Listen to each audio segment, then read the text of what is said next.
నమస్తే, welcome to DNS news. Bhuvanagiri మండలం బండ సోమారం గ్రామ సర్పంచ్ అభ్యర్థిగా పోటీ చేస్తున్న నల్లమాస రాజు మాట్లాడుతూ, గతంలో మా తండ్రి ప్రజాసేవలో ముందుండి ప్రజాసేవలోనే కొనసాగాడు. నేను సర్పంచ్గా గెలిచిన వెంటనే నా గ్రామాన్ని అన్ని విధాల అభివృద్ధి పదంలో నడిపిస్తాను. ప్రతిదినం ప్రజలలో ఉంటూ ప్రజల సమస్యను నా సమస్యగా భావించి ముందుండి పరిష్కరిస్తాను. మీ అమూల్యమైన ఓటు నాకు వేసి గెలిపించండి సందర్భంగా తెలిపారు. నా పేరు నల్లమాసు రాజు రాజయ్య గౌడు. మా అమ్మ నాన్న నల్లమాసు స్వామి బాలమ్మ. మా నాన్న కూడా గతంలో రాజకీయ నాయకుడు. ఇక్కడ గ్రామ శాఖగా తను కూడా సిపిఎం నుంచి చేసిన పరిణామాలు ఉన్నాయి. నా రాజకీయ ప్రస్థానం 2007. నేను 2010లో అప్పుడు ఉద్యమం ఊపుగా ఉన్న సమయంలో, తెలంగాణ కోసం ఉద్యమం చేస్తున్న సమయంలో నన్ను ఇక్కడ నుంచి ఈ గ్రామం నుంచి గ్రామశాఖ అధ్యక్షునిగా ఎన్నుకోవడం జరిగింది. అక్కడి నుంచి 2013, 14 ఆ దఫాలలో స్వయంగా నేను రాజకీయ ప్రస్థానంలో ఉన్న వ్యక్తిగా గ్రామంలో ఉన్న నాయకులని, చదువుకున్న వ్యక్తులని, మేధావులని బలోపేతం చేసి ఆ రోజు తెలంగాణ ఉద్యమం తోడ్పడిన వ్యక్తులందరూ ఉన్నారు. 2014లో ఎమ్మెల్యే ఎలక్షన్లో కాన్స్టిట్యూట్ చేసిన ఎమ్మెల్యే ఎలక్షన్లలో తెలంగాణ పార్టీ తరపు నుంచి ఇక్కడ నుంచి ఎమ్మెల్యే గెలవడానికి అత్యధిక ఓట్లు వేయించుకున్నా. అక్కడి నుంచి 2019లో వేయించుకున్నా. ఈ సమయంలో అధికారంలో ఉన్న ప్రభుత్వంతో చాలా నేను సేవలు చేశాను. ఎలాంటి సేవలు అంటే చుట్టుపక్కల ఊళ్ళో కూడా చేసే అట్లాంటి సేవలు. ఏ విధంగా సేవలు అంటే, ఎవరైనా అపాయంలో ఉండి హాస్పిటల్ ఖర్చులు భరించలేని టైంలో CMRF ఇప్పించాను, LOCలు తెప్పించాను. మా ఊళ్ళో కూడా సొంతంగా 7 CMRF ఇప్పించాను. వ్యక్తిగతంగా కాకుండా ఎవరైతే నన్ను వచ్చి అడిగిరో పార్టీలకు అతీతంగా కూడా నేను అలాంటి సహాయాలు చేశాను. అభివృద్ధి పరంలో కూడా నేను సహాయాలు చేశాను. ఇక్కడ ఫంక్షన్ హాల్కి కావచ్చు, కొన్ని పనులు చేయించడానికి. అదేవిధంగా మా సొసైటీ TNGS సొసైటీ అని, గౌడ సంఘం సొసైటీ అని చెప్పి ఇక్కడ వాళ్ళకు బోరు, మోటారు అలాంటి దానికి చాలా కృషి చేశాను. 2019లో కూడా రెండోసారి ఎన్నిక చేయించాము. ఇక్కడ నుంచి అత్యధిక ఓట్లు పడింది. 2024 మేలో జరిగిన పార్లమెంట్ ఎలక్షన్లో కూడా అధిక ఓట్లు బండసోమారం గ్రామం నుంచి పడినాయి. ఈ డిఎన్ఎస్ ఛానల్ ద్వారా ప్రజలకు ఏం చెప్పదలుచుకుంటున్నారు? మీ పార్టీ తరఫున మేనిఫెస్టో ఏమైనా ఉందా?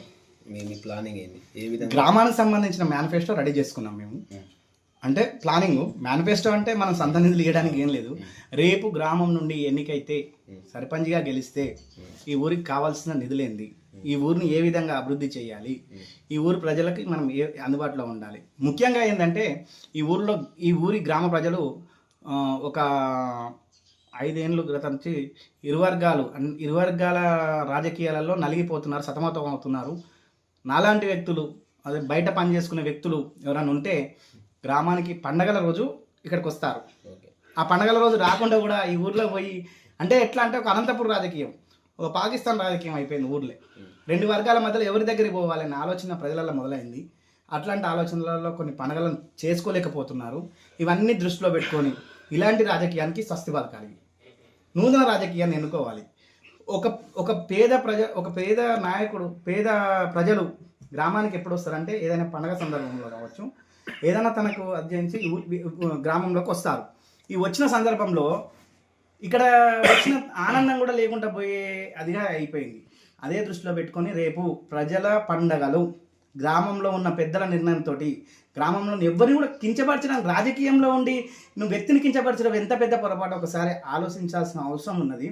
మేము అదే దృష్టిలో పెట్టుకొని, బీజేపీ పార్టీ కేంద్రంలో ఉన్నది, రేపు రాష్ట్రంలో రాబోతుంది, ఇవన్నీ దృష్టిలో పెట్టుకొని ఇటు గ్రామ పంచాయతీ ఎలక్షన్లలో సర్పంచ్గా పోటీ చేయడానికి ముందుకు వచ్చాము. ఇంకోటి అదృష్టం, గొప్ప అదృష్టం ఏంటంటే, ఆ భగవంతుడు మాకు నిర్ణయించిన నిర్ణయం ఏంటంటే, నాకు ముగ్గురు పిల్లలు అయినా చూడ ఆ రిజర్వేషన్ క్యాన్సిల్ చేసి అవకాశాన్ని నాకు కల్పించిండు భగవంతుడు. నేను ప్రజాసేవ చేయడానికే ముందుకు వస్తున్నా. ఈ ప్రజలు నాకు చాలా ఈ ప్రజల అండదండలు నాకు ఉన్నాయి. వాళ్ళ సేవ చేయడానికి 5 ఏళ్ళు ముందుకు వస్తున్నా. మీ అపోజిషన్ పార్టీ అభ్యర్థిని ఎలా ఎదుర్కోగలుగుతారు? ఇక్కడ అపోజిషన్ అంటే 2 ఉన్నారు. అంటే త్రిముఖ పోటీ జరుగుతుంది అనుకుంటున్నాము. అంటే త్రిముఖ పోటీ జరగొద్దు. సహాయం చేసిన గుణాన్ని మనసులో పెట్టుకొని పెద్ద మనసు చేసుకొని ఉంటే ఒక వ్యక్తి ఆగిపోవచ్చు అనుకుంటున్నాను. నేనైతే మేమైతే తగ్గద్దు అని అనుకుంటున్నాము. పార్టీలకు నేను చెప్పా. అయితే త్రిముఖ పోటీ జరిగినా కూడా వాళ్ళు 2007 2006 నుంచి ఇద్దరు పోటీ చేసుకుంటూ వస్తారు. ఇలా 2025 దాదాపు 17 ఏళ్ళు 18 ఏళ్ళ రాజకీయం చరిత్ర వాళ్ళది. 17 ఏళ్ళ 18 ఏళ్ళ చరిత్ర తీస్తే నా దగ్గర ఉన్నాయి ఫైల్స్ అని నేను చెప్తాను. గ్రామ ప్రజలకు ఏం చేసిరు అన్నది వాళ్ళ దగ్గర వాళ్ళ సొంత నిధుల కోసం వాళ్ళ సొంత అభివృద్ధి కోసం వాళ్ళు రాజకీయం చేసేది తప్ప వాళ్ళ పక్కన ఒక నాయకుడిని ఎదిగేటట్టుగా కానీ ఒక నాయకుని బలోపేతంగా కానీ నాకు నా నాయకుడు అండదండలు లేకున్నా నేను ఇలా గ్రామంలో నేను చేయగలుగుతా అనే ఒక భరోసా ఏ నాయకునికి ఇవ్వలేదు. వాడుకొని వదిలేసారు. అంటే తెలుగు భాషలో వాడుకొని తన అవసరాన్ని ఎలా తీసుకొని నాయకుని పక్కకు జరిపారు. ఆ రీతిలో వ్యవహరించారు. మీకు అన్ని సామాజిక వర్గాల మద్దతు ఉన్నదంటారా? నేను ఏమంటా ఉన్నా అండి, ఇవాళ అన్ని సామాజిక వర్గాలు బండసమరం ఉన్న గ్రామంలో నేను ఎవరికి ఎట్లా ఉన్నానో మీరు సర్వే చేయించుకున్నా తెలుస్తుంది. నా సిద్ధాంతం ఒకటి, నేను ఎవరి తెరుగు పోను. నాకు ముఖ్యంగా ఏంటంటే నేను ఎవరి తెరుగు పోను. నా తెరుగు వస్తే నేను ఊరుకోను, అంతు చూస్తా. అది నా మనసు కోసం నేను ఏదైనా చేస్తా.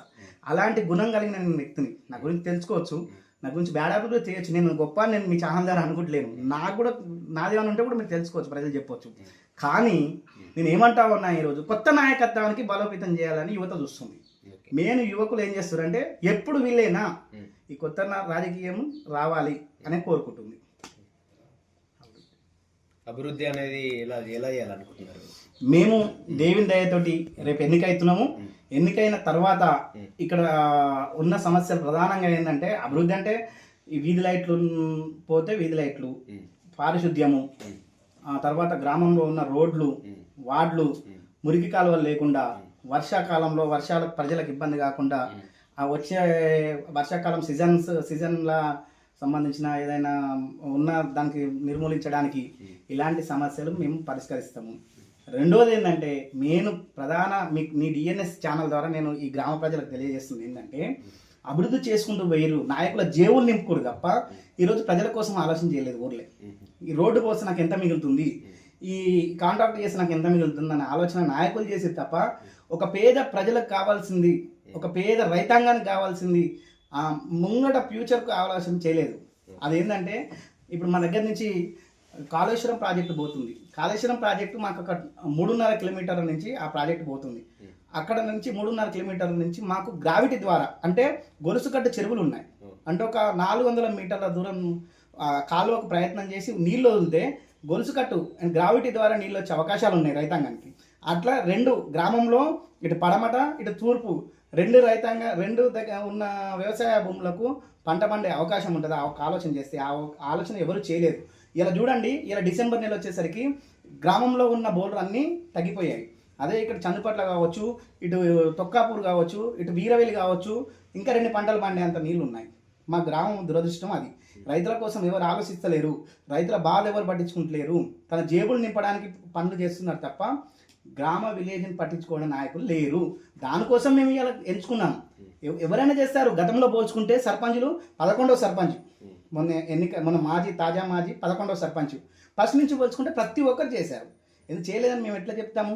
1958లో తొలి సర్పంచ్ చంద్రరాజలింగం గారు, ఆ తర్వాత నల్లమస యాదగిరి గారు. కరెంటు లేకుండే కరెంటు స్తంభాలు కట్టెల మీద కరెంటు తెచ్చిన ఘనత తనకున్నది. నల్లమస యాదగిరి గారికి కట్టెల మీద కరెంటు తెచ్చి ఈ ఊరిలో దీపం వెలిగించిండు. ఆ రోజు కరెంటు వెలుగునిచ్చిండు. అదేవిధంగా పోల్చుకుంటే ఇప్పుడు దత్తాత్రి గారు ఉన్నారు, గుండెటి యాదగిరి గారు ఉన్నారు, రావి పెద్ద దేవిరెడ్డి గారు ఉన్నారు. వీళ్ళంతా చేసిన వాళ్ళే కదా. నలమాస స్వామి గౌడ్ గారు ఉన్నారు. వీళ్ళంతా ఒకరోజు అభివృద్ధి. ఇంకొకటి ఏంటంటే దళిత సర్పంచులు ఏకగ్రీవంగా ఎన్నికైన సుర్పంగ మాధవి ఐలయ్య గారు కూడా ఈ ఊరి కోసం నిరంతరం తన వంతు కృషి చేసి తన ఊరిని సేవ చేసిన ఘనతలు ఉన్నాయి. ఏ సర్పంచ్ వచ్చినా కూడా విలేజ్ కోసం అభివృద్ధి ఆలోచించిండు. కానీ వ్యక్తిగతంగా నాయకునికి ఏం చేసినావు నువ్వు? నిన్ను నమ్ముకొని తిరిగిన లీడర్కి ఏం చేసినావు? ఇప్పుడు ఊర్లో ఉన్నది ఇప్పుడు గ్రామ సర్పంచ్ దేని మీద ఆలోచిస్తారు ప్రజలు? ఒక సర్పంచ్ ఉన్నాడు, నాకేమైనా ఆపద వస్తే వస్తాడు, నాదేదన్నా సమస్యలు ఉంటే పరిష్కరిస్తాడు అన్న ఆలోచనతో సర్పంచ్ని ఎన్నుకుంటారు. నేను పట్టించుకున్నప్పుడు ఆయన పెద్ద మనిషి అయి ఉంటేంది, తన కాంట్రాక్ట్స్ అనేది తన ఓన్స్, డెవలప్మెంట్ అనేది తన కొన్ని విధాల. సరే ఇప్పుడు ఇండ్ల విషయంలోకి వస్తే ఇండ్ల విషయంలో మేము ఎన్నడూ కూడా ఆబ్జెక్షన్ చేయలేదు. రావాలని కోరుకున్నాం, పేదలకు ఇండ్లు కావాలి. మరి అట్లా అనుకుంటే గతంలో కూడా పూర్వ నర్సిరెడ్డి గారు 1987లో ఎన్నికయ్యాడు. తన గుడిసెలలో ఉన్న పేదలకు ఇండ్లు పట్ట స్థలాలు ఇప్పించాడు, ఇండ్లు కట్టించాడు. ఒక కాలనీ ఉంది, ఒక కాలనీ ఏర్పడింది తమ సమక్షంలో. అలాంటి బూరు నరసింహారెడ్డి గారు కూడా అది అభివృద్ధి చేశాడు, తనని అభివృద్ధి చేయాలని అనలేం కదా. ఆ తర్వాత విజయమ్మ గారు వచ్చారు, విజయమ్మ కూడా అభివృద్ధి చేశారు. ఆ తర్వాత నలమాస మట్ట స్వామి గారు వచ్చారు, నలమాస స్వామి గౌడ్ గారు వచ్చారు. తను కూడా యూపీఎస్ స్కూల్ని జెడ్పీఎస్ చేశాడు, మొదటి బ్యాచ్ మాది. యూపీఎస్ స్కూల్ని జెడ్పీఎస్ఎస్గా మార్చాడు, బిల్డింగ్లు కట్టారు, స్కూల్ బిల్డింగ్లు కట్టారు, వాటర్ ట్యాంకులు కట్టాడు, సీసీ రోడ్డు కట్టాడు. తనంటే అభిమానమే ఊరికి. కానీ నేనేమంటా ఉన్నా, వీళ్ళ రాజకీయ చరిత్ర వస్తే త్రిముఖ పోటీ అయితే వాళ్ళిద్దరి మీద జనాలు నా మీద ఉన్నది అభిమానం. ఏ విధంగా ఉందంటే 2007 నుంచి వాళ్ళ ఇద్దరు రాజకీయం 6 నుంచి 6లో జరిగిన సర్పంచ్ ఎలక్షన్లలో ఇద్దరు పోటీ చేశారు. ఒకరు ఓడారు, ఒకరు గెలిచారు. అక్కడి నుంచి వాళ్ళ రాజకీయ జీవితం ఒకసారి పరిశీలిస్తే వాళ్ళ పక్కనున్న లీడర్లకు ఏం చేసిరని నేను అడుగుతా ఉన్నా. డెబేట్కి రమ్మనండి వాళ్ళని, వాళ్ళ ఇద్దరిని, నేను ముగ్గురిని మీ ఛానల్ ద్వారా డెబేట్ పెట్టండి. నేను అడిగే క్వశ్చన్ సమాధానం చెప్పమనండి. నేను కూడా వాళ్ళకు లొంగుతా రేపొద్దున. ఆ విధంగా సమస్యలు ఉన్నాయి కాబట్టి కొత్త నాయకత్వాన్ని ఎన్నుకుంటుంది ఇక్కడ యువత. అదే విధంగా భరోసాతోని నేను ముందుకు వస్తా ఉన్నా. చివరిగా ఈ ఛానల్ ద్వారా మీరు ప్రజలను ఏం వేడుకుంటారు? నేను ఒకటే చెప్తా ఉన్నా, ఇవాళ నన్ను ఆ దేవుని ఆశీస్సులు, నా గ్రామ ప్రజల ఆశీస్సులు, నా గ్రామ ప్రజలు అందరూ చాలా మంచిగా ఉంటారు. నేను ఎన్నడూ కూడా ఈనాడు కాదు, నాకు ఏం లేని నాడు కూడా నేను మా మరిపల్లికి గ్రామ శాఖ ఉపాధ్యక్షుడు ఉండే, నేను అధ్యక్షుడు ఉంటుంది. 2014లో పనికార పథకం ఉపాధి పథకం కింద ఇక్కడ మా దగ్గర ఉన్న లెంకల గుట్ట అనే కింద వాళ్ళు పనిచేస్తున్నారు. ఆలోచన తోలే మాకు మీటింగ్ ఏర్పాటు చేశారు భువనగిరిలో. ఒక్క మనిషి అంటే మాకు టార్గెట్ ఇచ్చారు, 250 మంది వస్తే మీటింగ్ మీరు అర్హులు అని చెప్పారు.